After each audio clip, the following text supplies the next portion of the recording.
Minister గారు అఖిలాండేశ్వరి ఇంటికి వస్తాడు. వచ్చి అంటాడు కదా, 50 కోట్లు పార్టీ ఫండ్గా పంపిస్తే ఇక నీకు టికెట్ కన్ఫర్మ్ అయినట్టే అని అఖిలాండేశ్వరితో అంటుంది.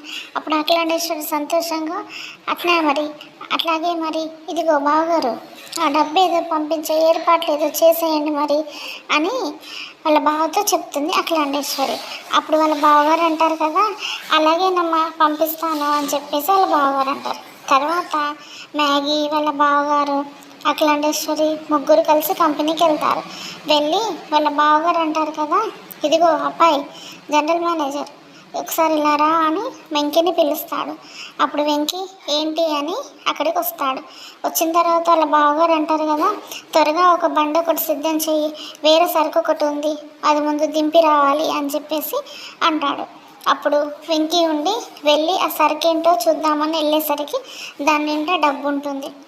డబ్బు ఉండగా వెంకీ షాక్ అయ్యి వచ్చి వేరే సరుకు అని అన్నారు, మరి దాంట్లో అంత డబ్బు ఉంది ఏంటి అని చెప్పేసి వెంకీ వాళ్ళ బావగారిని అడుగుతాడు. అడిగినప్పుడు అంటాడు కదా, ఏమీ ఆటలాడకుండా ఇటు అటు అఖిలాండేశ్వరి వాళ్ళ బావగారు చూస్తారు. అప్పుడు వెంకీ ఉండి అంటాడు కదా, నా కార్మికుల్ని విషపు పావుల్లా వాడుకుంటానంటే కుదరని పని, అది నేను జరగనివ్వను అని కోపంగా అఖిలాండేశ్వరితో అంటాడు. అప్పుడు అఖిలాండేశ్వరి టెన్షన్తో భయపడి అంటుంది కదా, అట్టాగే అబ్బి చెప్పావుగా ఇక నువ్వు అని అంటుంది. అప్పుడు అక్కడి నుంచి వెంకీ వెళ్ళిపోతాడు.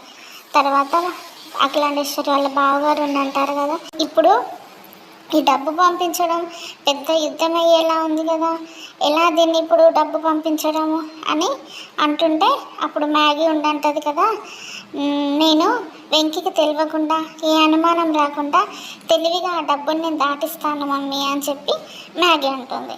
మ్యాగీ అన్నప్పుడు అలాగే అమ్మీ అని చెప్పేసి అంటే ఇంతలో వెంకీ వాళ్ళ స్నేహితుడితో వెంకీ అంటాడు కదా, ₹1 కూడా పార్టీ ఆఫీస్కి నేను చేరనివ్వను, ఎలా పంపిస్తారో నేను చూస్తానని చెప్పి వెంకీ వాళ్ళ స్నేహితుడితో అంటాడు. అసలు డబ్బు ఎవరు తీసుకెళ్తారు, ఎలా డబ్బు పార్టీ ఆఫీస్కి వెళ్తుందా వెళ్ళదా ఏంటి అనేది నెక్స్ట్ ఎపిసోడ్లో చూద్దాం.